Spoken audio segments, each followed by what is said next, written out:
Boa noite, tudo bem? Hare Krishna. Então estamos mais uma vez, sexta-feira, dia de Dharma News, a gente analisar as notícias da semana sob uma perspectiva védica. Então, queria agradecer aí a Madhurya, a Melissa, o Vitor, o Bhagavan e o Dira que enviaram notícias. Então, sem mais delongas, vamos começar a ver as notícias da semana. A primeira notícia, uma notícia do Notícias UOL. Vamos lá.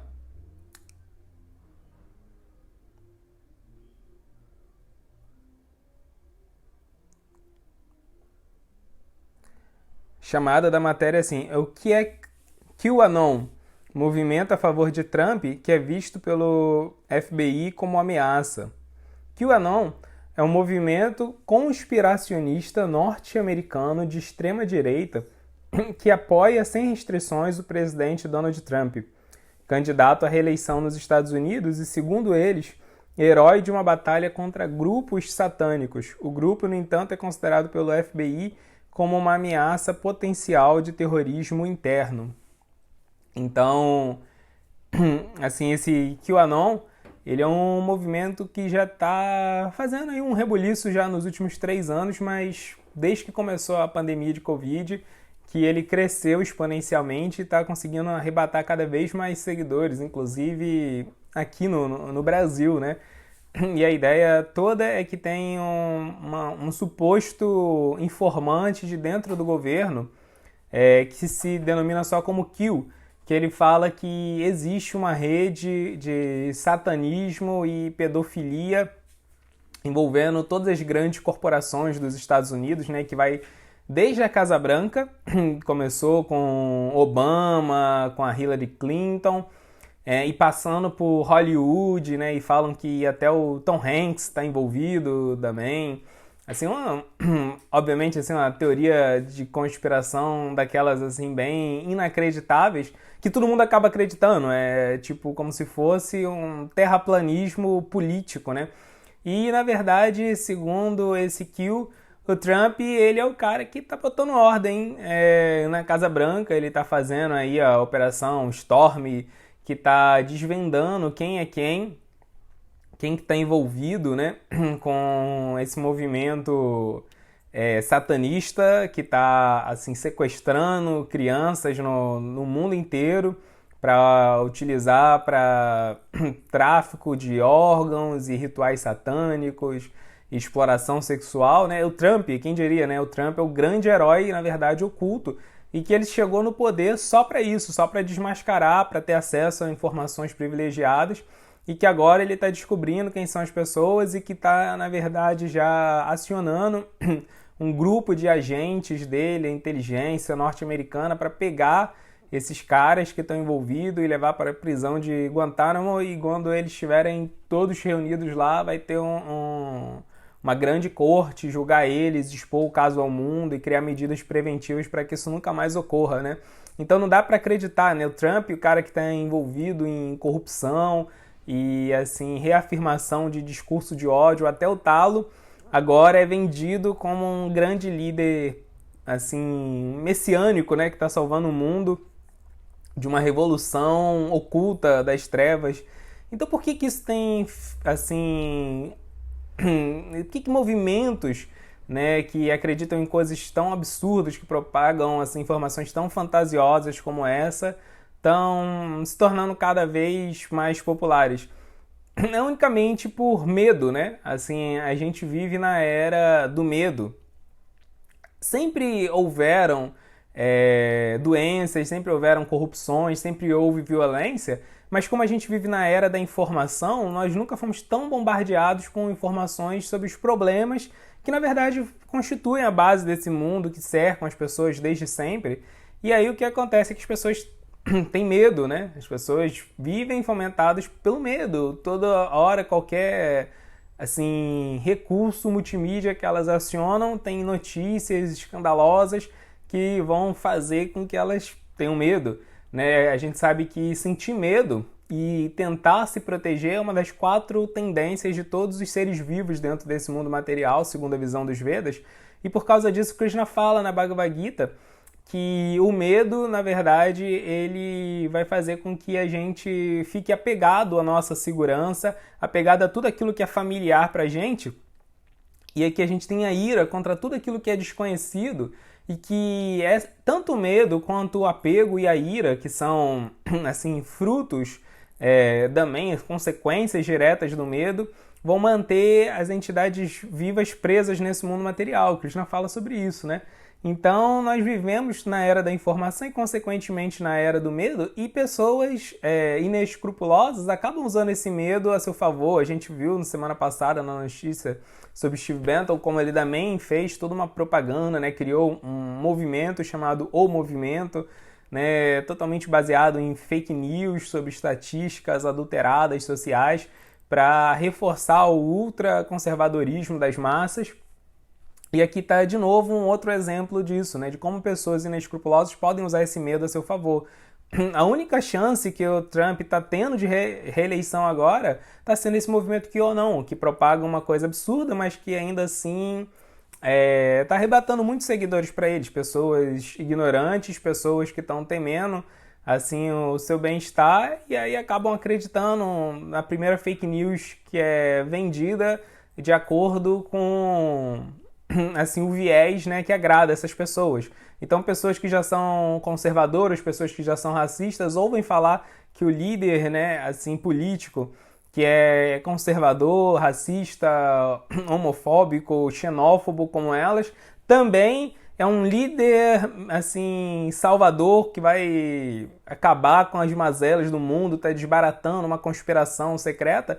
É muito fácil comprar essa ideia. Não é à toa que pelo menos 60 candidatos nessa última eleição agora dos Estados Unidos já foi descoberto que eles apoiam o QAnon, que o QAnon começou na verdade como uma série de mensagens, uma panfletagem conspiratória no 4chan. 4chan, para quem não conhece, é um fórum assim da Deep Web que rola de tudo lá, né? Muitos memes que a gente conhece, que depois se tornam populares no Facebook, no Instagram, eles nascem no 4chan.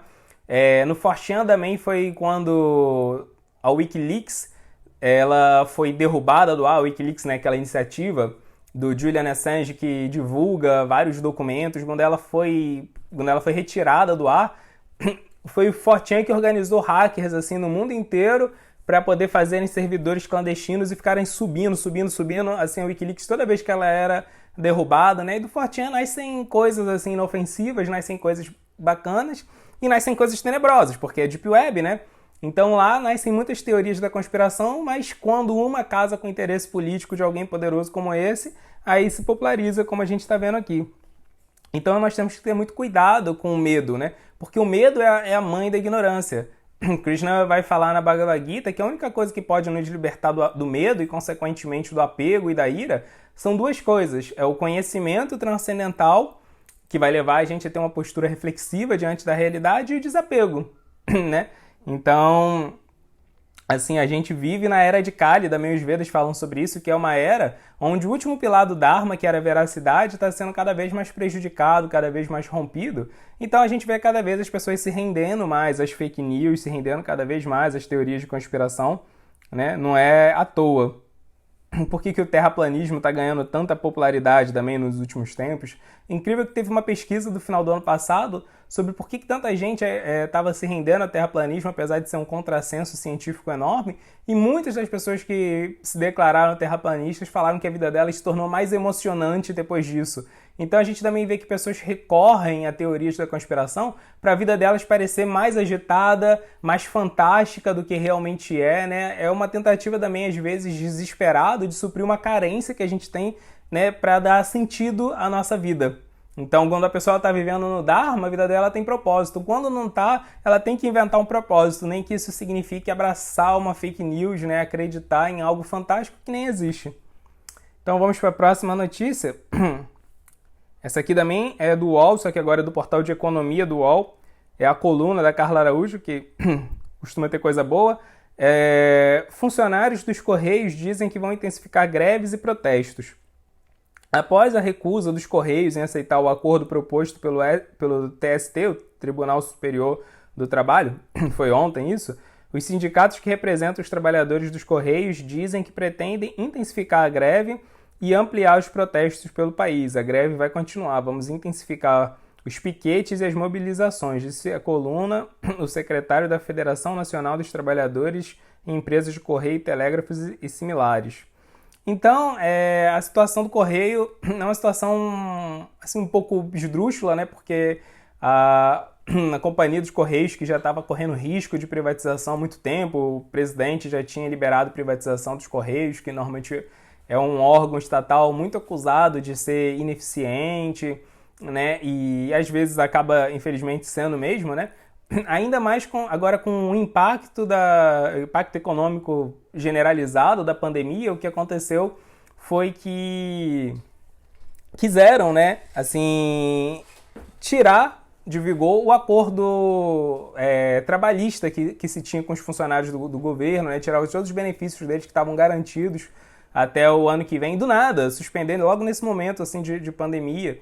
Então, apesar dos Correios realmente serem problemáticos às vezes no Brasil, se a gente comparar, na verdade, os Correios com as empresas que têm, às vezes, atuação mais eficiente que os Correios, muitas dessas empresas, quando a gente contrata, como a Amazon e outras, tem muitas regiões que elas não conseguem contemplar. Então, elas vão lá e terceirizam o serviço para os Correios, né? Então, muitas vezes a gente reclama dos Correios e, assim, enaltece essas outras empresas, mas, na verdade, às vezes o serviço que a gente contratou outra empresa está sendo prestado pelo Correio. Sem contar que só o Correio consegue atender a demanda de um país tão grande quanto o Brasil, né? E, obviamente, vai ter todo tipo de falha, ainda mais, assim, num arcabouço estatal como o nosso, né, que é tomado de corrupção, que é tomado de problemas assim hierárquicos, né, de instâncias superiores. Então isso acaba sobrando para todas as instâncias dos serviços públicos e o Correio não é diferente, né? Mas agora o Correio está num momento muito vulnerável e no final quem vai ser prejudicado com tudo isso são os próprios funcionários dos Correios que não estão aceitando esses acordos igual o Tribunal Superior do Trabalho ofereceu ontem, né, de segurar por mais uns 4 meses esses benefícios. Não, os benefícios já estavam garantidos por mais tempo, né? Como que eles iam... assim, na verdade, eles estariam abrindo mão ainda dos direitos previamente acordados com eles. Eles falaram, não tem acordo agora não, vamos até o final com as reivindicações. Então isso é muito interessante para a gente refletir sobre a estrutura social que nós temos, né?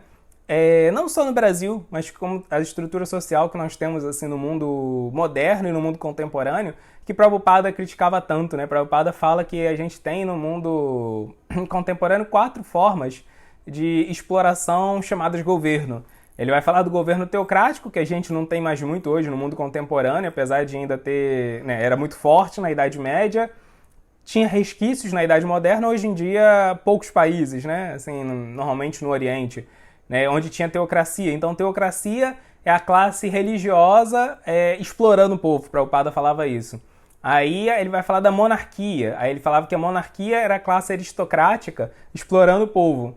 Aí o capitalismo significa que a classe empresarial, a classe que tem poder econômico, a classe produtiva, ela manipula assim, o sistema, o mecanismo político e usa a democracia para validar a manipulação dela. No final é ela que controla tudo, ela que rege tudo, como a gente vê nesses esforços assim desesperados para privatizar um órgão como o Correio, né? Então a classe econômica ela explora todo mundo e valida isso através da democracia. E Prabhupada falava que o comunismo é quando a classe governante ela explora todo mundo e usa uma suposta sustentação ideológica para, assim, sair fora, né? Para não parecer que está explorando. Mas Prabhupada falava que todos os governos materialistas, assim, todos os governos que não têm uma concepção de Dharma, acabam sendo exploração de uma forma ou outra, né? Alguns a exploração é mais intensa, outros é menos intensa, né? Mas exploração é sempre exploração. Exploração na bondade, na paixão, na ignorância é sempre exploração. E Prabhupada falava que os Vedas já propunham um outro sistema, que era o Varnashram Dharma. O que era o Varnashram Dharma? O Varnashram Dharma significava que a classe intelectual, que era intelectual não só em assuntos materiais, mas que era intelectual também em assuntos espirituais, trabalhava para dar educação para o povo. E essa educação ela não era remunerada, ou seja, eles trabalhavam, eles não poderiam ter remuneração, porque se eles tivessem remuneração, eles iam ter comprometimento ideológico, né? Comprometimento com o patrão, com quem estava pagando, remunerando eles. E a educação ela tem que ser totalmente feita por livres pensadores. Então esses livres pensadores pensavam e educavam as pessoas, mostravam as diversas visões, né, de mundo, as diversas cosmovisões. Para todas as pessoas a educação era igual, todos recebiam a mesma educação. E uma vez que as pessoas recebiam educação, elas descobriam o Dharma delas e se ocupavam de acordo com esse Dharma.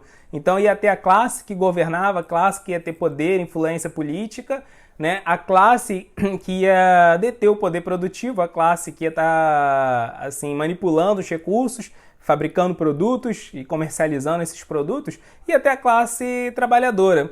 Mas o ponto era que no Varnashra a ideia é que como quem está governando pelo Dharma, então a ideia é que ele governa movido, na verdade, por um senso de dever social, né? Ele é movido por um capital moral, né? Como diz Abraham Kuyper, né? Ele é movido por um capital moral e o que ele faz? Já que ele só está governando porque ele recebeu educação, então ele protege os educadores, usando o poder político dele. Mas ele só consegue administrar uma nação porque existe poder econômico ali por trás, ele também protege quem detém o poder econômico.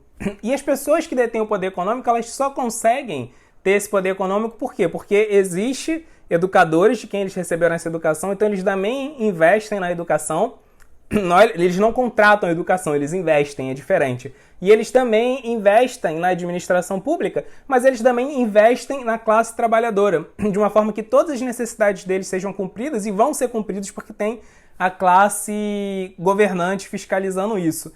E por baixo, né, na verdade, a classe trabalhadora ela vai ter todas as suas demandas atendidas de uma forma que, na verdade, apesar dela assim estar ocupada na implementação, assim, no trabalho direto, ela não é desprivilegiada em nada em relação às outras classes, né? Então é um modelo mais simples, Prabhupada falava, de administração, mais lógico, ao mesmo tempo mais sofisticado, porque era pautado pelo princípio do Dharma.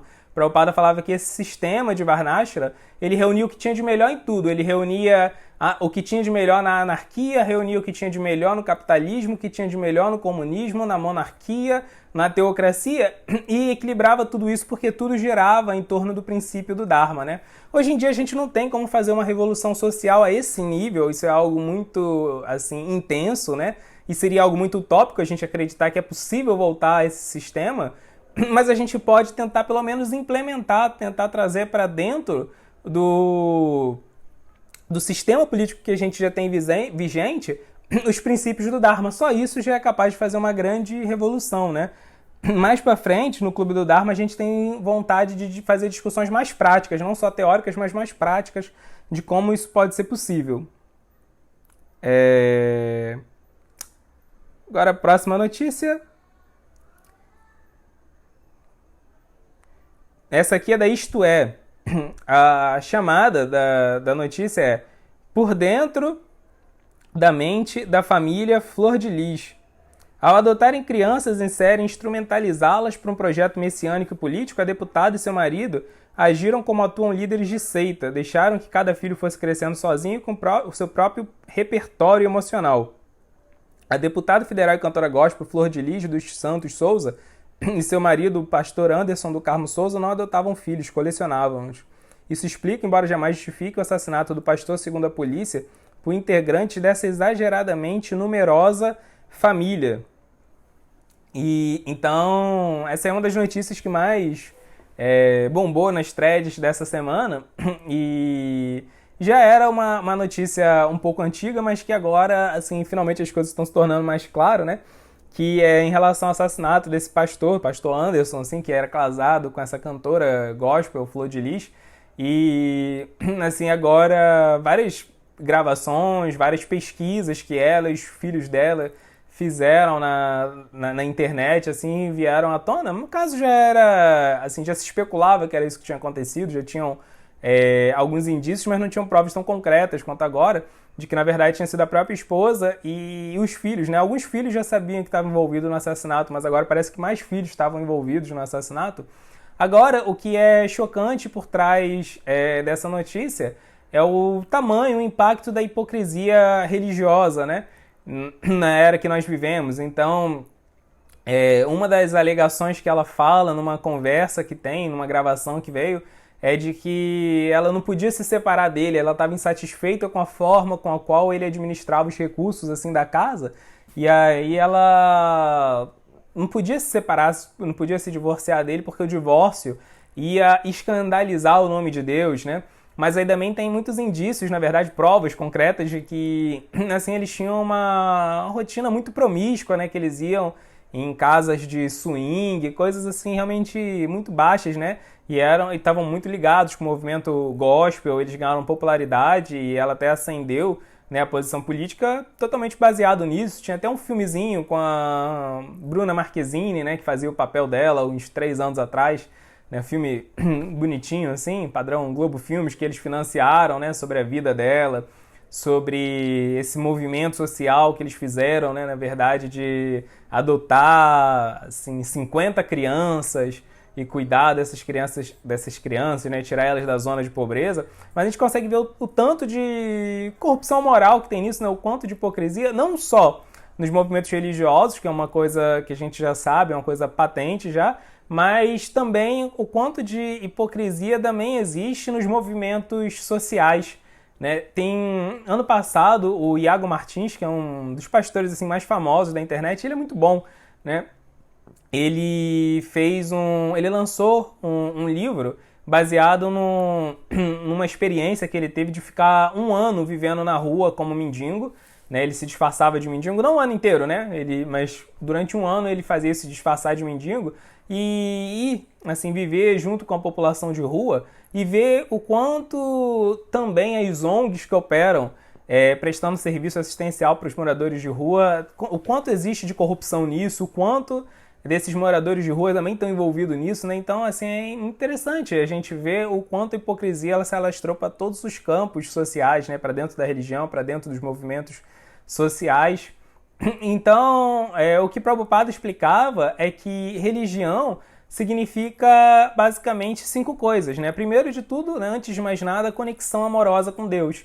E depois, a gente sustentar os 4 pilares do Dharma, que é pureza, que é não violência, né, compaixão, que é sobriedade, austeridade e, por fim, veracidade, que é o mais difícil na era de Kali, a era que nós estamos vivendo. E aqui a gente consegue ver uma ruptura desses 4 princípios, né?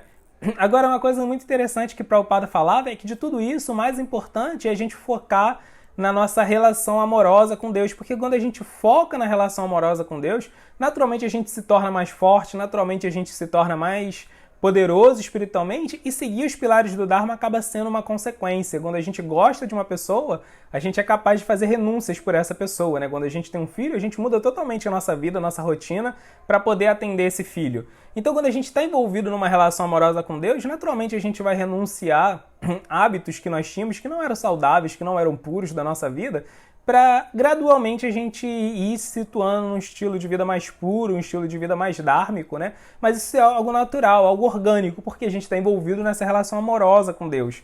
Então, assim, seguir os pilares do Dharma, seguir esses pilares morais, é uma consequência da relação com Deus, e nunca o contrário. Porque quando a gente tem a visão contrária de que os princípios morais que vão gerar amor por Deus tem primeiro, antes de mais nada, um erro filosófico, que algo material, que é seguir princípios morais materiais, pode produzir algo espiritual, que é amor por Deus.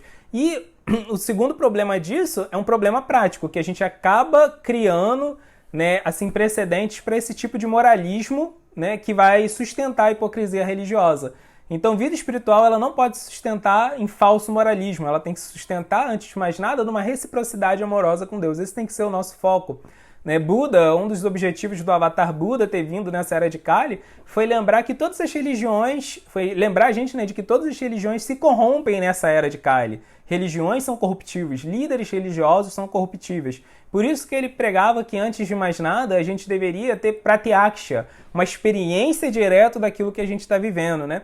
Então, quando a gente tem uma experiência direta com Krishna, naturalmente a gente vai conseguir aos poucos ir seguindo né, esses pilares morais, e a gente não tem que condenar quem ainda não consegue seguir eles, né? Então isso aqui é bom para a gente lembrar que o moralismo, o falso moralismo, que causa a ruína das religiões. Então, próxima notícia, só notícia pesada. Agora tem uma melhorzinha aqui, e esse é do Portal Terra. Pandemia atrasa dia de sobrecarga da Terra.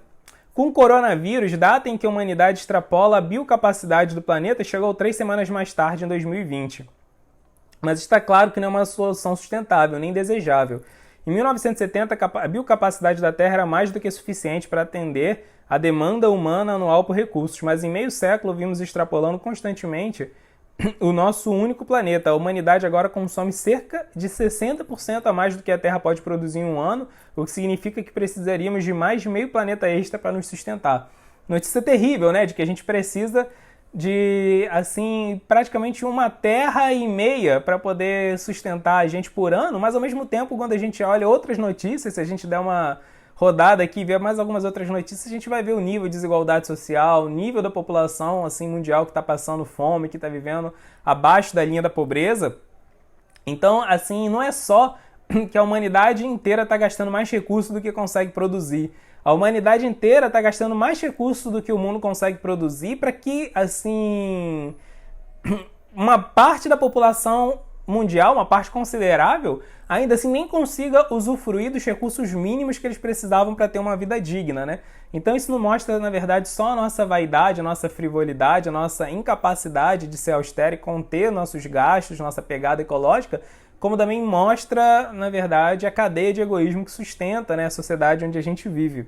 Então, mas pelo menos tem uma boa notícia, que esse dia, né, assim que todos os anos ele chega antes, ele chega no final de julho, que é o dia da sobrecarga da Terra, há algum tempo já se mede isso, qual é o dia, né, no ano que a gente consumiu todo o recurso que era para a gente ter consumido o ano inteiro. Então, normalmente ele chega em julho e esse ano chegou só em agosto. Pelo menos essa foi a boa notícia, ver o quanto a pandemia e os reforços, assim, em termos de deslocamento, né? Assim, a reserva que a gente teve ambiental por causa dos esforços do lockdown, né? Fizeram com que a nossa pegada ambiental esse ano fosse menor. Então, segundo a visão de alguns pensadores, né, a Terra é um organismo vivo e como organismo vivo ela tem que se autorregular, e quando alguns dos seres que habitam nela começam a trazer prejuízos a nível global, então ela procura uma forma de expelir, né, de reduzir o impacto desses seres ou até mesmo exterminar a existência deles, como nosso corpo faz quando tem vírus, quando tem bactérias que estão ameaçando a existência do nosso corpo, né? Nós temos anticorpos. E os Vedas confirmam isso, né? Os Vedas falam que esse planeta que nós vivemos é um grande organismo chamado Bhumi, a Mãe Terra, né? E tem vida nesse planeta, e quando a gente começa a prejudicar a vida desse planeta, o planeta reage contra a gente. A gente vê no quarto canto do Srimad Bhagavatam uma história que fala sobre isso, que é a história de Prithu Maharaj.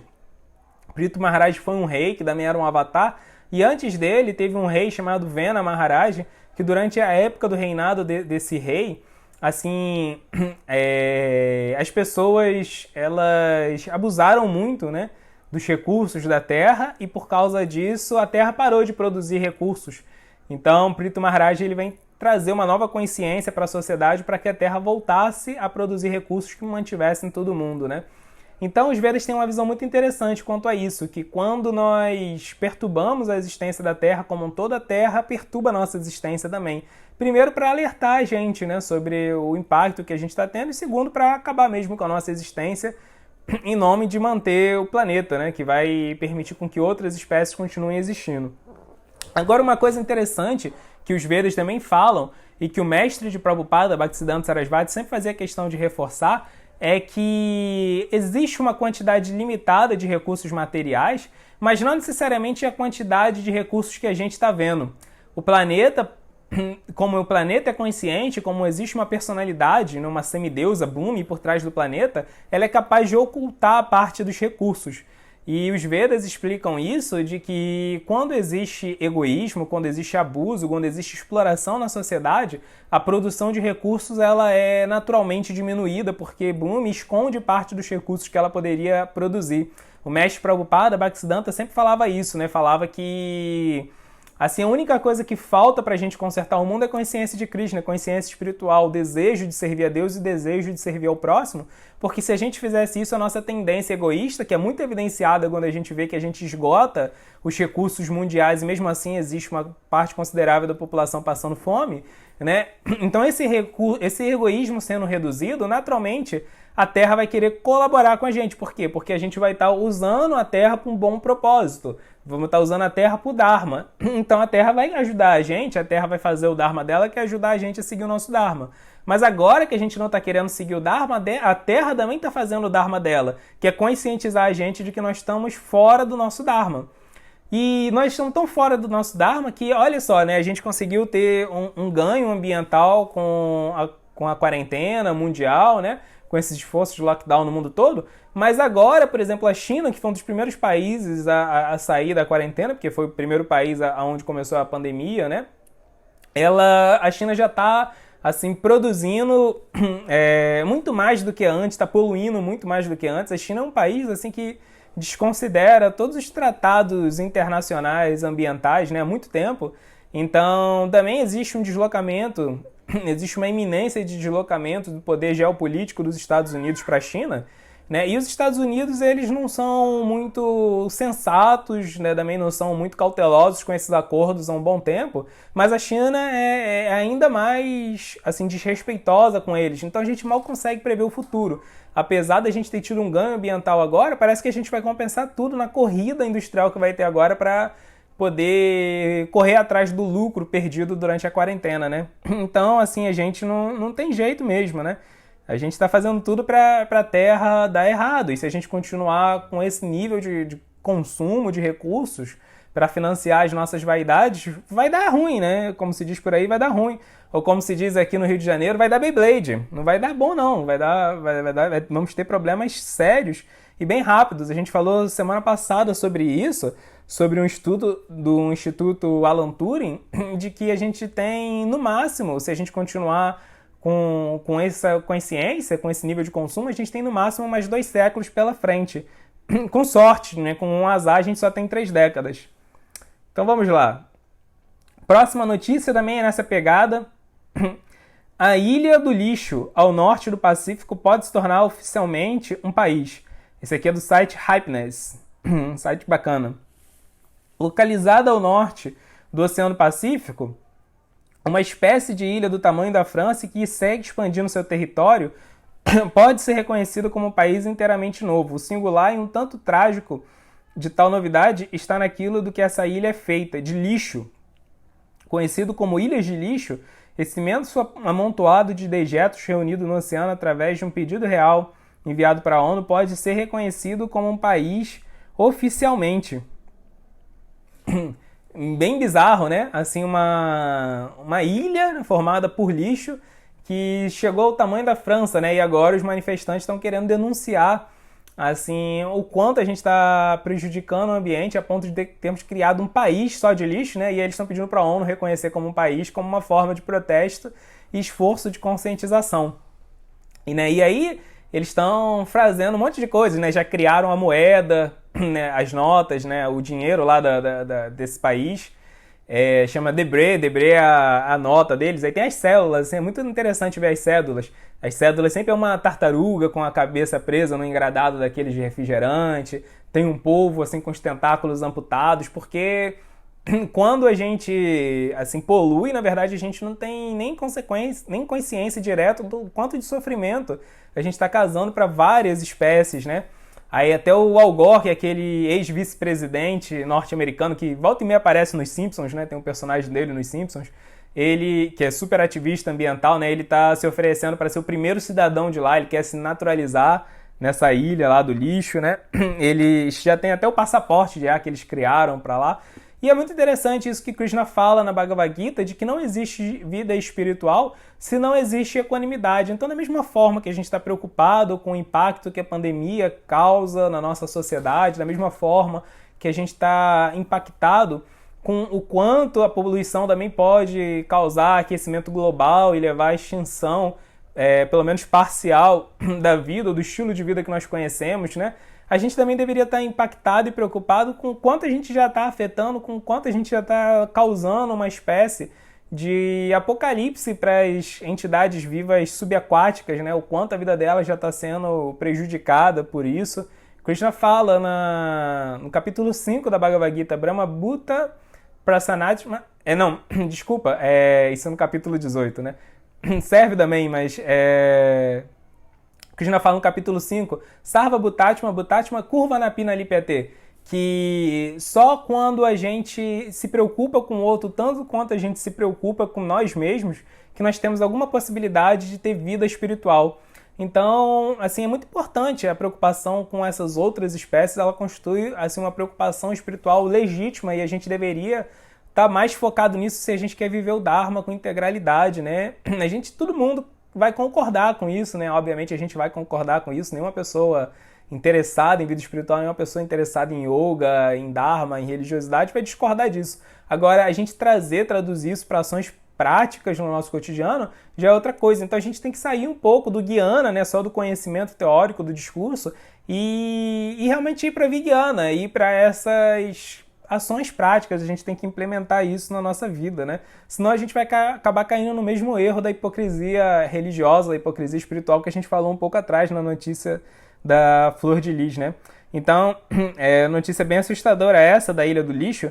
Tem a Ilha de Henderson também, né? Que é uma ilha do Pacífico, essa é uma ilha natural mesmo, uma ilha geológica, só que agora, mais de 80% dela agora é ocupada por lixo, né? Assim, menos de 20% dela é ecossistema natural. Então também é muito assustador essa notícia. Tem um documentário que já é bem próximo da gente, chamado Mar Urbano, feito pelo meu amigo Ricardo Gomes, que fala sobre isso, que mostra o impacto ambiental na Baía de Guanabara, né, nos mares urbanos. E aí ele ganhou até prêmio da ONU com essa série de documentários dele, esses documentários que se seguiram a esse. E é muito legal que nos documentários ele sempre fala sobre como que a Bhagavad Gita que abriu o olho dele, né, para se conscientizar do Dharma dele, que é trazer esse despertar ecológico que faz parte de um despertar espiritual. Então vamos para a próxima notícia. Essa aqui é do Fox News. Homem em Minnesota garante o recorde mundial do Guinness pelo moicano mais alto do mundo. Joseph Grismore fez uma jornada épica para conseguir fama, mas isso não foi fácil. Aí vem contando a história dele aqui na notícia. O cara conseguiu o maior moicano do mundo. 44,68 pés, né? Não sei traduzir, não entendo o sistema de pés, mas sei que isso aí é bem grande. Então é muito interessante essa tendência, né, que a gente tem, né, de buscar fama, buscar notoriedade, de tentar ser o maior em alguma coisa. A gente veio para esse mundo justamente por causa disso mesmo, né? A gente veio para esse mundo para sermos os maiores. Os Vedas vão falar que a alma veio para esse mundo material porque ela queria ocupar a posição de Krishna, né? Nós viemos para aqui porque queríamos ser Krishna. Krishna é o verdadeiro detentor de todos os recordes, de todos, né? A gente vai ver os Vedas falar que ele é maior do que o maior e também é o menor que o menor. Então a gente queria ser o maior e por causa disso nós viemos para esse mundo para ficar correndo atrás desses recordes assim do Guinness. E a vida nesse mundo é meio ridícula por causa disso, né? A gente quer ficar conseguindo um monte de recordes que não valem de nada, porque no final esses recordes são todos assim, pra gratificação do nosso ego, né? Tem uma história... E às vezes a gente faz isso, acaba fazendo isso de forma muitas vezes inconsciente. Tem uma história de Prabhupada que é bem interessante, de que tinha um discípulo assim, de Prabhupada que chegou super humilde para ele, né? E aí falou assim pra Prabhupada, olha... Prabhupada, eu sou o mais caído. Às vezes a gente vê os devotos falando isso, eu sou o mais caído, eu sou muito caído, né? E aí Prabhupada falou, olha, você não é o mais nada, né? Assim, você não é o mais caído. Assim, a gente quer ser o mais alguma coisa. Quando a gente não consegue ser o mais puro, pelo menos o mais caído a gente quer ser. Essa tendência de ser o maior mundo material, né? Então, não, para você não é mais nada, vai trabalhar, que você não é mais nada, nem um mar caído, né? Então, obviamente, isso é falsa modéstia. Falsa modéstia é uma das coisas mais irritantes que tem nesse mundo e uma das coisas mais inúteis também, né? Então, quando a gente não consegue ser o mais destacado em alguma coisa, pelo menos a gente quer ser o mais modesto, né? Mas, de qualquer forma, a gente deixa aqui o nosso parabéns pro Joseph Grissamore. Foram 14 anos aqui cultivando o moicano, então o cara merece nosso parabéns. Próxima notícia, de novo, portal UOL, só que dessa vez é do canal Viva Bem. Reinfecções por coronavírus criam dúvidas a respeito da imunidade. Fato provocou temores a respeito de eficiência de possíveis vacinas contra o vírus que já matou centenas de milhares de pessoas. 2 pacientes europeus, foi em Amsterdã e Bruxelas, se não me engano, foram confirmados como casos de reinfecção por coronavírus, criando dúvidas a respeito da imunidade das pessoas ao vírus enquanto o mundo luta para domar a pandemia. Os casos surgidos na Bélgica e na Holanda, isso mesmo, vem na esteira de um relatório de pesquisadores de Hong Kong nessa semana a respeito de uma pessoa que foi reinfectada com uma linhagem diferente do vírus 4 meses e meio depois de ser declarado recuperado. A primeira reinfecção do tipo a ser documentada. Então, mais um Dharma News, terceiro Dharma News que a gente tem, terceiro Dharma News que tem alguma notícia sobre a pandemia, mas não dava para deixar de ser na época que a gente está vivendo.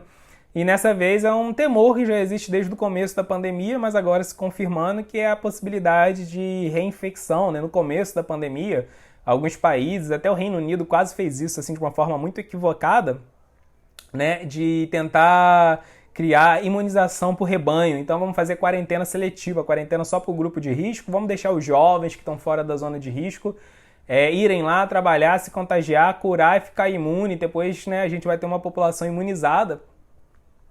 E assim, isso até começou a ser feito em alguns países, só que depois viram que estava dando errado, né? E se tivesse sido feito isso, mesmo se isso tivesse sido implementado, a gente agora ia estar quebrando a cara. Aqui no Brasil se falou muito disso também, né? Por muito pouco não... Tem gente que faz. Não, tem gente que faz, mas assim, não partiu como uma medida do Estado, né? E... assim, isso ia ter dado muito ruim se isso tivesse sido seguido, porque a gente está num momento de muita instabilidade científica em relação ao vírus. A gente não sabe como o vírus se comporta direito. A gente realmente não sabe, né? E a gente nem sabe quais são as consequências que o vírus vai ter nas pessoas que tiveram e se recuperaram bem. Tem muitos estudos que mostram que, na verdade, o vírus ele ataca o sistema neuronal de uma forma que a gente nem consegue conceber, né?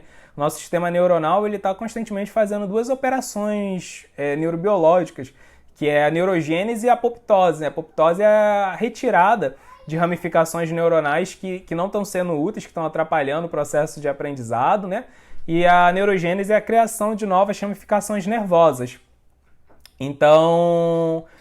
tem muitos estudos que parecem, né, e estudos que estão cada vez mais sólidos, que mostram que mesmo entre as pessoas que se recuperaram bem da Covid, tem o risco de que a capacidade delas de neurogênese seja afetada pro resto da vida, né, de que os neurônios delas sejam afetados. A capacidade cardíaca das pessoas muito provavelmente vai ser afetada. A gente só vai saber o impacto total da Covid daqui a alguns anos no futuro, quando a gente tiver muito dados, assim, dados espaço-temporais para a gente olhar em retrospecto e saber o que está acontecendo mesmo, qual foi o tamanho da Covid, qual foi o impacto dela, entender esse fenômeno completamente, porque é assim que a ciência trabalha. A ciência trabalha baseada em dados, né? Ela tem que ter dados, ela tem que ter volume, massa de dados para olhar e analisar.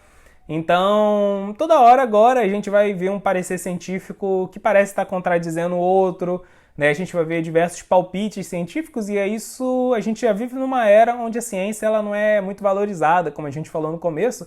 A gente vive numa era do medo, uma era das fake news, uma era onde as autoridades estão sendo postas em crédito, assim, o crédito delas está sendo posto em xeque, né? As pessoas já não têm tanta fé nas autoridades.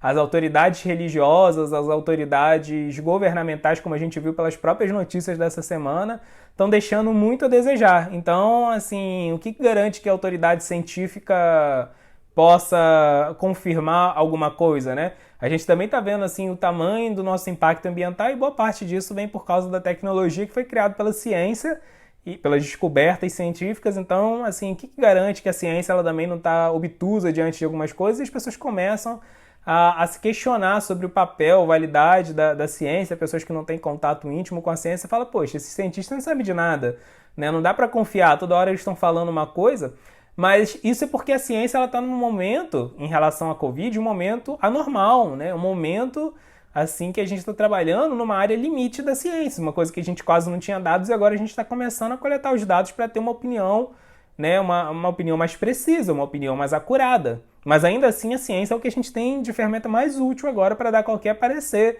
sobre a Covid, né? Não temos mais nada tão útil nesse sentido, só a ciência mesmo, né? Então, antes da gente botar uma autoridade em xeque, a gente tem que conhecer qual é a autoridade daquela autoridade. Por isso que os Vedas têm um ramo do conhecimento védico chamado Nyaya, que vai usar, através de lógica, através de conhecimento até espiritual, vai formar uma metodologia para a gente validar de onde vêm as autoridades de conhecimento desse mundo, né? Então a gente pode até questionar a ciência, porque a própria ciência vive se questionando, mas a gente tem que questionar a ciência com parâmetros lógicos, né? E se a gente vê, por exemplo, análises do crescimento da ciência, como feitos por Popper, por exemplo, que foi um dos grandes cientistas epistêmicos, ele vai mostrar que a ciência ela tem dois momentos. Ela tem um momento de desenvolvimento normal dela e um momento de desenvolvimento anormal. Esse momento de desenvolvimento anormal é quando ela está lidando com uma questão limítrofe, uma questão que ela nunca explorou bem. Por exemplo, uma questão limítrofe dessa é a questão do que é a consciência. A ciência nunca se voltou para isso assim de uma forma totalmente focada, de uma forma totalmente precisa, desde antes da década de 90. Então, a consciência é um fenômeno muito complexo e a gente está estudando isso de uma forma mais assim rigorosa há 30 anos. Então, toda hora a ciência vai aparecer novas opiniões sobre o que é a consciência. A Covid é um fenômeno muito mais simples do que a consciência, mas é um fenômeno muito recente. A gente não tem dados suficientes para analisar como a Covid vai assim, evoluir, qual é o impacto dela, qual é o real funcionamento do vírus que está por trás da Covid. Então a gente tem que entender esse momento de instabilidade da ciência e não tirar o crédito dela. No momento de crescimento normal da ciência, a gente vê uma área que já está sendo trabalhada de forma mais aprofundada, o crescimento é bem lento. Eu estava até revendo hoje uma coisa bem interessante, que tem um cientista assim, ele atua hoje em dia, né? Mas na década de 90 ele era mais atuante, chamado Nick Bradshaw. E em 96 ele fez um palpite sobre um fato científico que qual é a dimensão VC de um classificador de Ênupla. Eu não vou explicar o que é isso, mas ele deu um palpite sobre o que seria essa dimensão VC de um classificador de Ênupla. Ele falou que era 2 elevado a nzão vezes nzinho. Esse foi o palpite dele. Aí tem um amigo meu, um pesquisador, amigo meu que trabalhou muitos anos comigo, o Hugo Carneiro, bom pesquisador e um grande amigo meu, que ele quis meter as caras e investigar isso, porque toda a comunidade científica, ninguém teve muita paciência para se aprofundar nisso, né? Esse era o palpite do Bradshaw, mas era só um palpite, precisava de uma prova conclusiva. E aí o Hugo, esse meu amigo, ele ficou 3 anos pesquisando isso, e aí no final ele chegou à conclusão de que era 2 elevado a nzão vezes nzinho mais 1. Ou seja, o palpite do Bradshaw estava errado por uma unidade, era aquilo que ele tinha chutado mais 1. E esse meu amigo ficou, assim, 3 anos para chegar nessa conclusão desse mais 1 que faltava, assim, né? E aí publicou um estudo, assim, que foi bem aplaudido, foi bem interessante. Mais 1, né? Então é assim que a ciência avança. A ciência não está o tempo todo se contradizendo, descobrindo que uma teoria estava totalmente errada. Ela faz pequenas correções nas teorias. Só em teorias de momentos limítrofes que tem essas várias opiniões, porque a ciência precisa testar o solo, né? Então a gente não deveria perder a fé na autoridade científica. A gente vê que a pandemia já acabou, né? Pelo consenso do mundo. Se é só sair na rua, a gente vê que a pandemia já acabou. E até, por exemplo, agora está tendo um esforço do Érico Borgo, né? Aquele cara que fez o Omelete, e junto com a Rede Globo, o SBT, para fazer uma grande reabertura dos cinemas no Brasil. né? E aí eles querem fazer sessões populares De Volta para o Futuro, Robocop e Tubarão, para poder reabrir os cinemas, salvar os empregos das pessoas do cinema. Meu Deus, assim, quem é que no meio de uma pandemia vai arriscar a saúde para ver Tubarão? Assim, é uma coisa inacreditável, né? Então, não, tá errado. Isso chama-se modo da paixão. Os Vedas falam de Rajaguna, a gente tenta resolver um problema, mas de forma precipitada, sem ponderar as consequências daquilo para o futuro. A pandemia não acabou, muito pelo contrário, né? Assim, todos os algoritmos de inteligência artificial, eu estou trabalhando há 5 meses em aplicar inteligência artificial para rastrear o impacto da Covid. A gente tem grande possibilidade nas próximas 2 semanas voltar a ter uma explosão de casos, pelo menos no Grande Rio, né? Então, a pandemia não acabou, ela na verdade é um evento endêmico, ela nunca vai acabar, o que vai acontecer é só vacinação contra a pandemia, a única possibilidade que a gente tem. Então, de novo, aqui a gente tem, assim, os Vedas nos alertando sobre como ter uma vida sensata, modo da bondade. A gente tem que resolver o problema, mas a gente tem que resolver o problema pensando no futuro, porque os Vedas falam, aquilo que é feito na paixão, ela é néctar no começo, mas é veneno no final. E o modo da bondade é veneno no começo, é duro, é árduo, empregos vão se perder, é desgastante, mas é néctar no final. Então não é hora de abrir nada, não é hora de abrir as coisas. Até a ISKCON tem um templo em Vrindavana, um dos templos mais importantes criado por Prabhupada, o templo de Vrindavana, que reabriu, né? E no dia de Janmashtami, a grande festa de aniversário de Krishna teve que ser fechada, assim, chegaram as autoridades públicas e fecharam, porque já estava cheio de devotos contaminados, né? Então, não estamos nesse momento ainda. Vamos lá, modo da bondade, pessoal.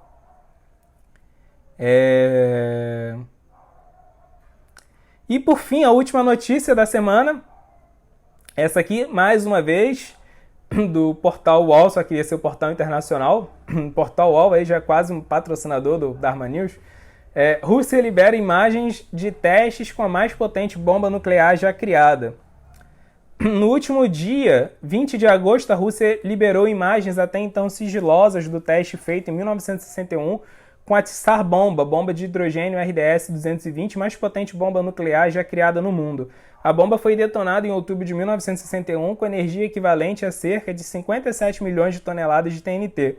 Ela foi desenvolvida entre os anos de 1950 e 1960 durante a corrida armamentista entre Estados Unidos e União Soviética. Então é a história famosa, né? Assim, que já tinha uma tensão entre Estados Unidos e União Soviética se formando, né, no horizonte da Segunda Guerra, mas nenhuma delas eram potências relevantes.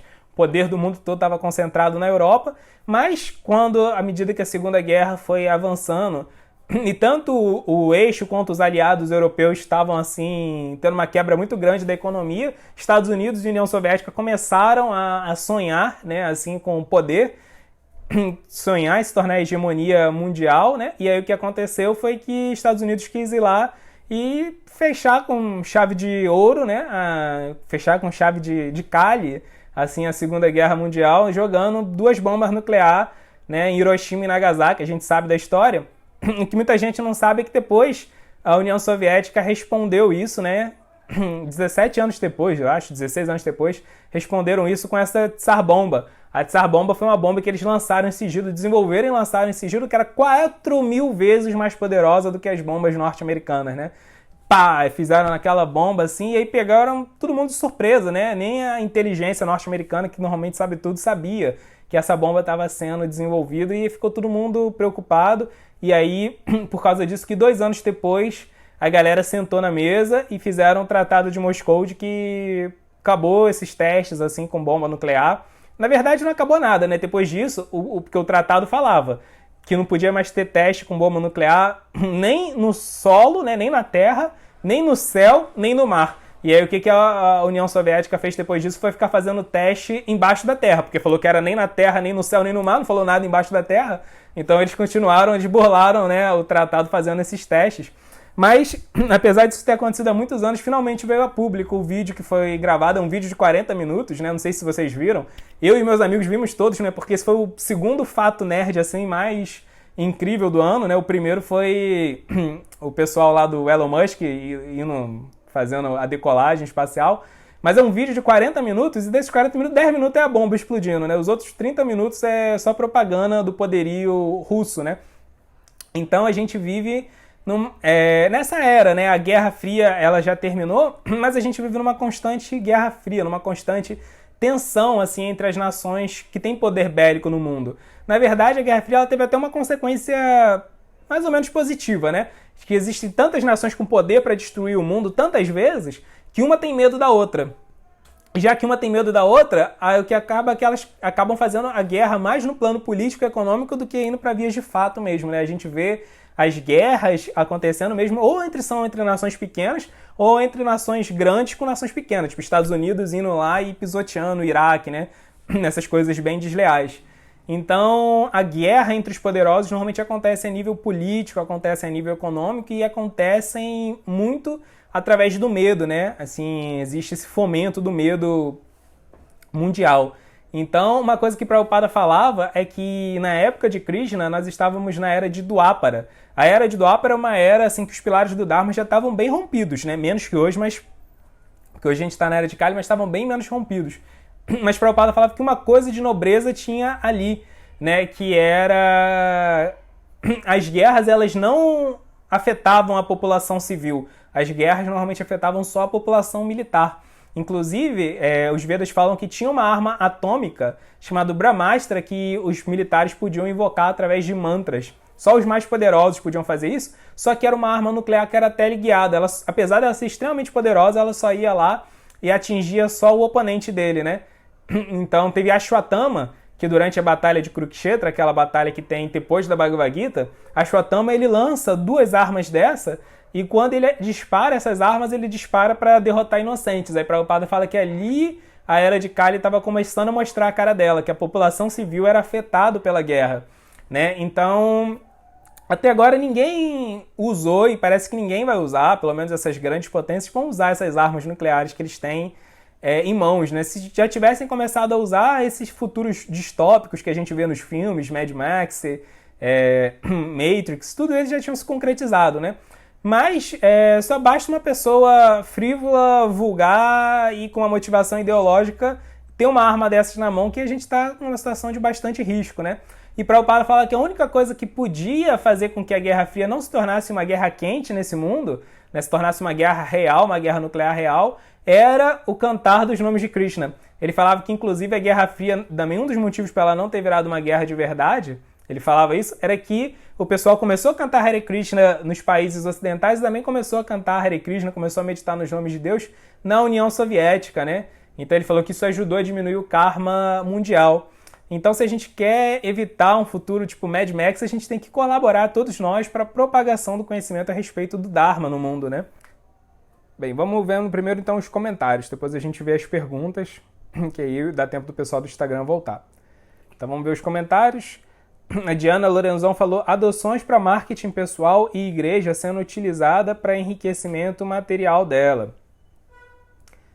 Infelizmente, na era de Kali, faz parte. Esse tipo de coisa faz parte. A gente vai ver esse tipo de corrupção acontecendo em todas as instituições, não só as instituições religiosas, mas acontece também, né? A gente viu essa semana também o caso do padre Robson, né? Que teve um hacker que descobriu, assim, né? Verdade que tinha a Basílica do Padre Robson, que é bem famoso, ele tem um programa na Rede TV, né? Estava envolvido num desvio grande de verba, então o hacker tentou chantagear ele. Então volta e meia a gente vê esses problemas aparecendo no meio religioso, mas tem em todas as esferas da sociedade. A Flávia falou: nossa, não existe jogar fora, quando a referência é o planeta Terra. Justamente. O Girivaradari fez um comentário bem interessante. Ele falou: Albert Einstein falava que não sabia como ia ser a Terceira Guerra Mundial, mas a quarta seria com paus e pedras. É verdade, você tem uma terceira guerra com esse poderio todo que a gente tem. E Einstein, na verdade, ele tinha um pouco de remorso por causa disso, né? Porque ele trabalhou também no projeto que fez a bomba atômica. Então isso foi um remorso assim, que ele meio que levou, né, pro resto da vida. Com certeza, toda essa tecnologia que promoveu esse avanço bélico, essa própria tecnologia, ironicamente, ia acabar com ela mesma. A sociedade que a gente criou, uma sociedade tecnológica, ia levar a sua própria ruína. Depois a gente ia voltar, com certeza, a um estado bem civilizado de vida. A Diana falou, também comentou, eu não duvido que vão lotar as salas de cinema. Estão aí os bares do Leblon e de muitos outros lugares do Brasil para provar. Muito triste, né? Então agora vamos ver os comentários. As perguntas, desculpa. Verdade. A Patrícia falou assim: se puder falar hoje sobre esse caos político que o Rio está passando, nós cariocas temos esse karma de passar por isso e o livre-arbítrio do voto, estamos escolhendo mal ou é karma? Então, Rio, né, para quem não sabe, nosso excelentíssimo aqui governador, Wilson Witzel, ou como a gente chama por aqui, Whitney Houston, foi afastado, né, hoje, por causa de um monte de denúncias de corrupção, teve até desvios envolvendo a própria Covid, né, desvio dos hospitais de campanha da Covid. E o Whitson, bem, ele tem uma tendência aí meio desonesta, né? Até no Lattes dele falava que ele tinha ido em Harvard, né, no doutorado dele. O doutorado que ele fez na UF, né? Assim, até um bom doutorado que ele fez. Não sabemos o quanto do doutorado dele é dele mesmo, porque depois o pessoal descobriu que boa parte do mestrado dele foi feito com plágio. E plágio na academia, né? Plágio no meio acadêmico é a maior desonra possível. No Japão, assim, normalmente quando descobrem que uma pessoa plagiou, ela não consegue viver com isso e se suicida. Tem um número muito grande, até assustador, de casos de suicídio, né, no Japão, de acadêmicos que plagiam. Ele plagiou de boa. Plagiou e depois jogou no Lattes, que foi em Harvard sem ter ido, de boa, assim, sem menor problema, sem menor remorso, né. Mas ele foi afastado e o Rio está numa situação assim, de instabilidade muito grande, porque quem assumiu é o vice, que já está sendo investigado, também corre o risco de ser afastado, ninguém sabe de nada. Então, no meio de uma crise da pandemia, no meio de uma instabilidade política tremenda, no meio da maior recessão econômica dos últimos 100 anos, ainda tem essa, né? Mas, enfim, karma e livre-arbítrio estão constantemente ligados, né? O karma influencia o nosso livre-arbítrio, o karma reduz o nosso livre-arbítrio, e por sua vez o karma é consequência do livre-arbítrio. Quando nós agimos de uma determinada forma, nós geramos karma. E o que acontece é que o karma, justamente por exercer a sua influência na nossa vida, ele vai estar diminuindo a possibilidade de ações que a gente tem. Ou seja, o karma está reduzindo o nosso livre-arbítrio. E aí, quando a gente continua tomando mais escolhas, a gente ainda está reduzindo ainda mais o nosso karma, o nosso livre-arbítrio, né? Gerando mais karma. Então isso é meio que um ciclo que vai se retroalimentando. O karma diminui o livre-arbítrio vai gerar o karma, e a única forma de romper esse ciclo é usando de forma adequada ao livre-arbítrio. Esse é o propósito da vida humana. Agora, por que a gente escolhe mal? Por que nós temos poucas opções? Por que não temos boas opções? Na verdade, o que acontece a nível assim, político é um reflexo da nossa vida particular, né? Existe muita corrupção na vida das pessoas na era de Kali, então isso acaba se refletindo entre os representantes da classe política. Tem esse ditado na região da Bengala, na Índia, Kinachora Hinachora, né? O ladrão de pepino é o mesmo ladrão que rouba ouro, né? A única diferença é a ocasião faz o ladrão, como se diz aqui, né? Então, as pessoas elas são corruptas, as pessoas elas tendem a avançar o sinal quando não tem ninguém vendo, as pessoas tendem a fazer uma mutreta no imposto de renda, as pessoas fazem mutretas o tempo todo, né? Então, obviamente, a gente tem um karma coletivo de ser lesado, já que a gente está lesando no nosso cotidiano, né? Então, é isso, a gente tem que realmente mudar, né? Não é só uma revolução política que vai resolver os problemas do país. Toda revolução política, para ela ter consistência, para ela ter efeito, ela tem que ser precedida de uma revolução educacional, uma revolução moral, né? Assim, para mim, os dois maiores pensadores políticos do século passado, que é o Abraham Kuyper e o Doiverd, os dois falavam isso, né? Bourdieu também falava muito sobre isso, de que uma revolução política ela não se sustenta sem antes uma revolução moral. E como a gente também falou um pouco hoje, segundo a visão dos Vedas, só existe uma revolução moral se antes disso tem uma revolução espiritual, uma revolução, né, amorosa. Porque o amor consegue produzir moral sem ser moralista, né? Então, esse é um outro ponto, né, que esses pensadores talvez não pensaram, mas os Vedas falam isso, né, que essa promulgação do amor pode promover uma revolução moral de verdade, não moralista, né, falso moralista, e que vai promover uma revolução política consistente. A Flávia perguntou assim, como seria uma exploração na bondade? Porque eu falei isso, né, que tem exploração assim na bondade, na paixão, na ignorância, mas sempre exploração, né?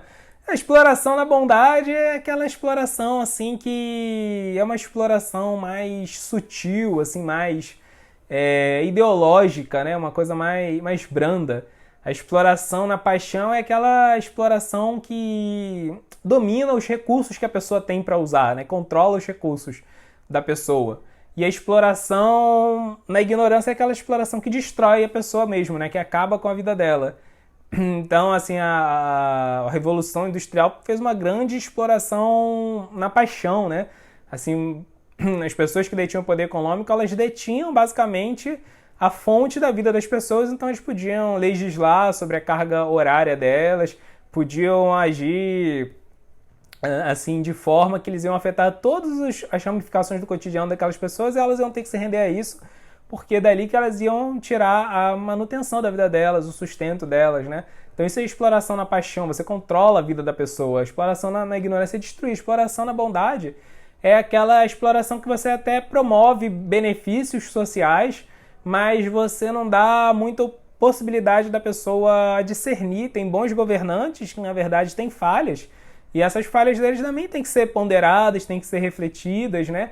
Então, quando tem uma propaganda, um veículo de propaganda muito forte, né, que acaba gerando uma tendência assim ideológica, e esses políticos, mesmo que os que fizeram bons governos, bons mandatos, acabam sendo tão enaltecidos assim que passa a ser quase um pecado falar mal deles, fazer uma análise acadêmica, né, dos erros dele. Então, isso também é uma exploração assim no modo da bondade, né? Tem muitas por aí. A gente tem disso aqui também bastante assim no Brasil, já teve muito disso, né? Então vamos lá. E, por exemplo, vamos voltar mais um pouco na exploração da bondade. Por exemplo, às vezes o meio acadêmico acaba sendo totalmente enviesado para favorecer uma determinada ideologia política, que acaba perdendo a única coisa que o meio acadêmico nunca pode perder, que é o senso crítico em relação àquela ideologia, né? Então, por exemplo, no Brasil, o governo do Lula teve muitas coisas, muitas reformas sociais assim admiráveis, né? Não dá nem para comparar com o governo que a gente tem agora, mas também teve muitos pontos falhos, né? Também teve muita corrupção, e a gente vê muito pouca crítica do meio acadêmico sobre esse governo, né? Assim, por um viés ideológico. Não estou querendo dizer que não teve acertos, teve muitos acertos, né? Alguns nem foram, inclusive, desse governo, foram reflexos do governo passado, do governo do FHC, que também teve seus acertos, também teve suas falhas, mas às vezes a gente vê assim um deslumbramento muito grande acadêmico, né? E não vê um senso crítico, que tem que ter um senso crítico com todos os governos, né? Obviamente é um governo muito melhor do que a gente tem agora, né? Mas acho que isso é uma exploração na bondade, uma exploração que acaba indo para o lado ideológico também.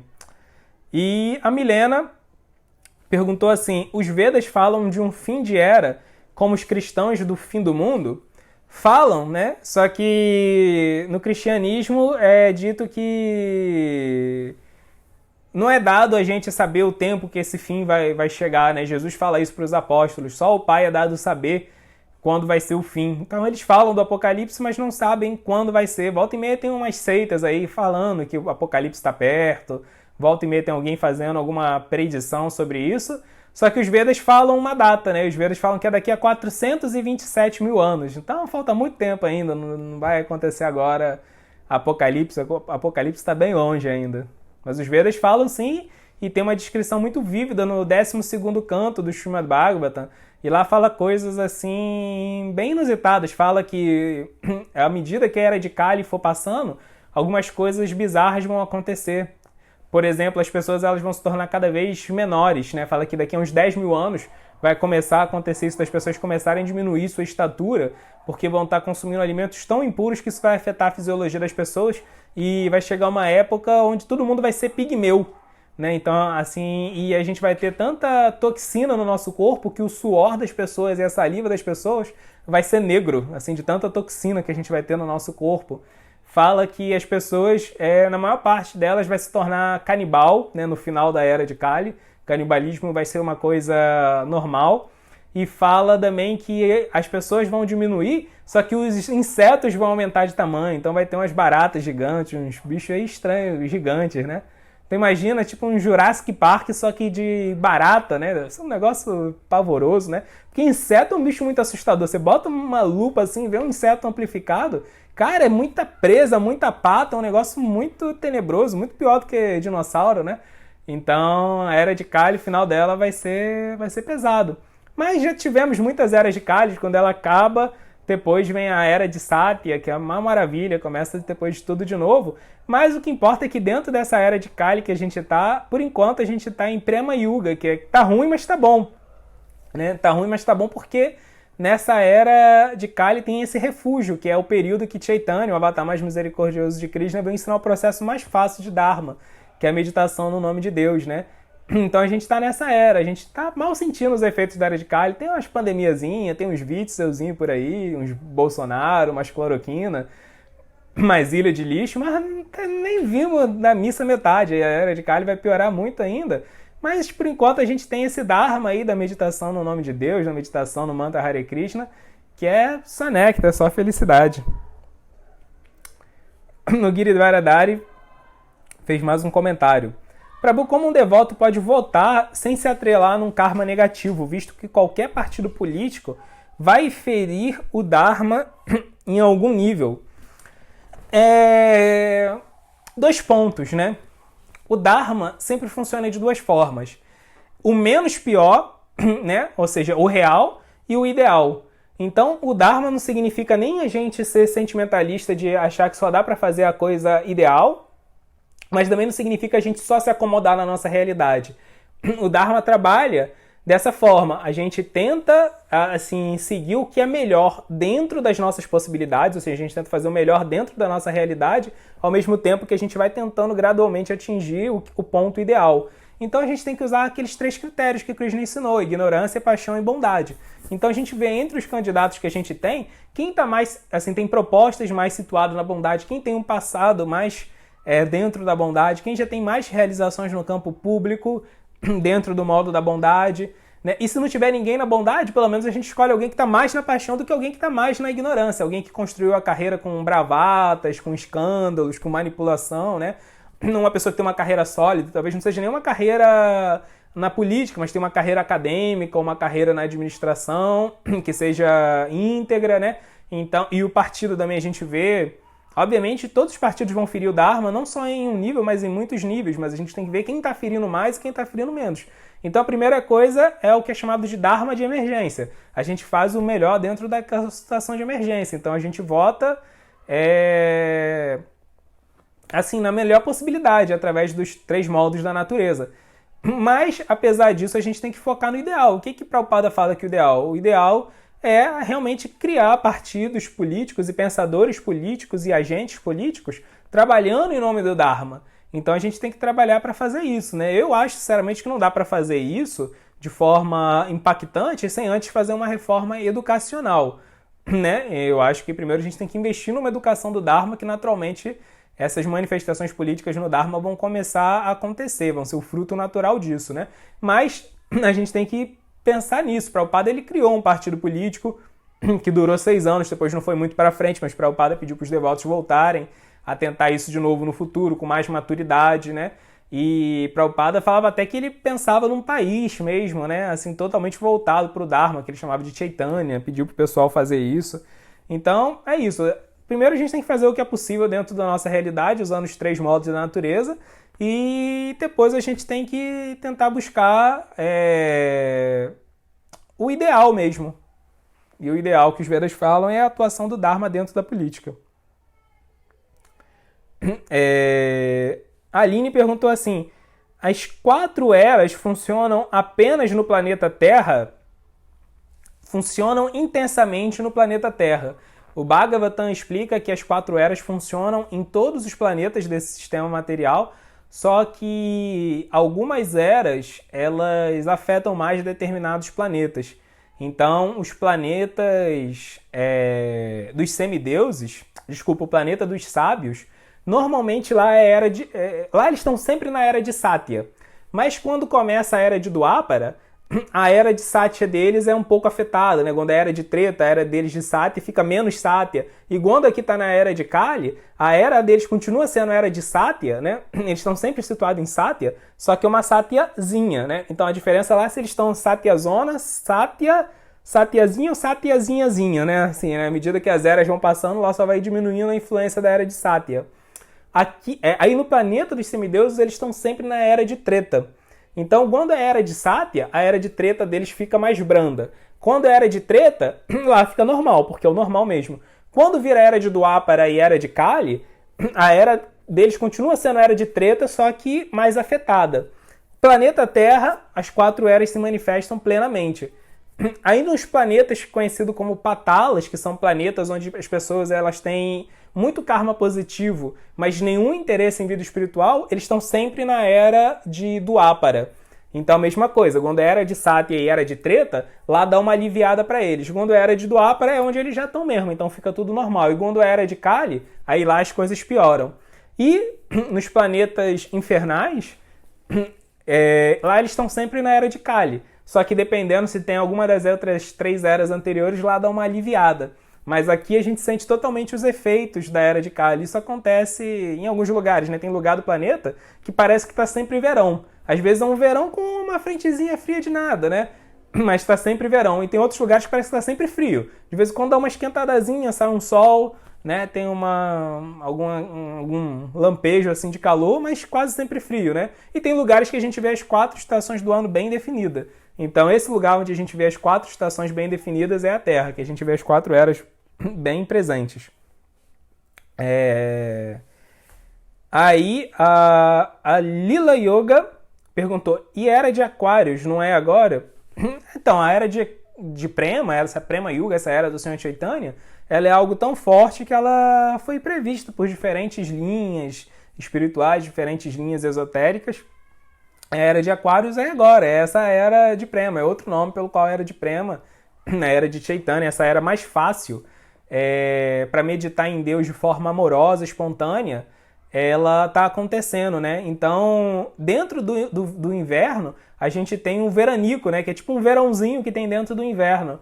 Então, essa era de Prema, apesar da gente estar na era de Kali, que era de hipocrisia, desavença, era mais difícil, a gente tem essa era de Prema, no meio da era de Kali, que é uma era onde é mais fácil meditar em Deus de uma forma íntima, amorosa, espontânea, e a forma de a gente praticar o nosso Dharma é simplesmente meditar no nome de Deus. A forma mais avançada de Dharma é só meditar no nome de Deus, que é uma coisa muito fácil, né? Então é esse veranico que a gente está tendo agora. A gente fez uma live sobre isso, quais são as vantagens de se viver na era de Kali. Quem quiser mais informações disso, dá para ver lá. A Judah Tori falou agora assim, tem um deputado devoto no Paraná chamado Goura Nataraj. É verdade, o Goura Nataraj ele tem uma atuação bem interessante assim, na área do ciclismo, né? Defende os direitos do ciclista, o direito ao acesso ao esporte, à cidadania, às crianças. Ele está fazendo um governo bem interessante, assim, uma administração bem interessante. Eu acho que já é o 2º mandato dele. Aqui no Rio também a gente tem... Ele não é um político eleito, mas a gente tem o Ujwala, que é um cientista político assim, bem formidável, né? Ele fez o doutorado dele na UF, a mesma UF que o Wilson Witzel, só que o dele foi sem plágio, né? E o doutorado dele é muito bom, a tese dele é sobre Foucault, né? E aí ele vai falar sobre, assim, justamente essas quadrilhas que são formadas baseadas em medo, né? E vai ver o impacto social disso a partir das lentes do Foucault. Muito interessante o trabalho dele, né? Então ele tem uma atuação política muito bacana, ele também é delegado, né? Então é muito, muito legal a visão assim, que ele traz. E na Inglaterra, um dos principais membros do Partido Verde é o Arjuna Krishna. Há quase 20 anos ele tem uma atuação política muito interessante, ao mesmo tempo ele é um dos principais devotos de Krishna da Inglaterra, né? Ele é bem ativo também, tanto no campo da vida espiritual quanto no campo político. Ele defende muitas pautas da agenda socioambiental na Europa. E também nos Estados Unidos tem a Tulsi Gabbard, né, que foi candidata à presidência dos Estados Unidos esse ano pelos democratas. que ela fez um trabalho muito formidável como senadora, né? Ela também sempre fala sobre o Dharma, sempre fala sobre Bhagavad Gita, e não só fala, mas ela se baseia em vários princípios, né, da Bhagavad Gita dentro da gestão pública dela. O pai dela, inclusive, fez parte do segundo partido que os devotos fizeram. Os devotos fizeram 2 partidos, né? Em God We Trust, esse aí com coordenação de Prabhupada, que durou 6 anos, depois os devotos tentaram fazer um segundo partido. O pai dela fez parte desse segundo partido. Então, desde criança, ela sonhou com essa atuação do Dharma na política, né? Então, a gente já vê alguns expoentes aparecendo aí, mas a gente tem que aumentar muito mais. Eu acho que a gente vai conseguir ter esse impacto substancial mesmo na sociedade, partindo primeiro de uma revolução cultural, de uma revolução, assim, acadêmica mesmo, da educação. Mas é muito bacana, muito nobre, né? Muito poderoso já a atuação que esses devotos estão tendo. Então é isso, pessoal. Dharma News é sempre um dos programas assim que eu mais gosto assim da semana toda. Opa! Chegou aqui mais um comentário do Léo. E aí, Léo? Se não me engano, tem uma Hare Krishna pré-candidata a presidente dos Estados Unidos. É ela, Tulsi Gabbard. Muito bacana ela.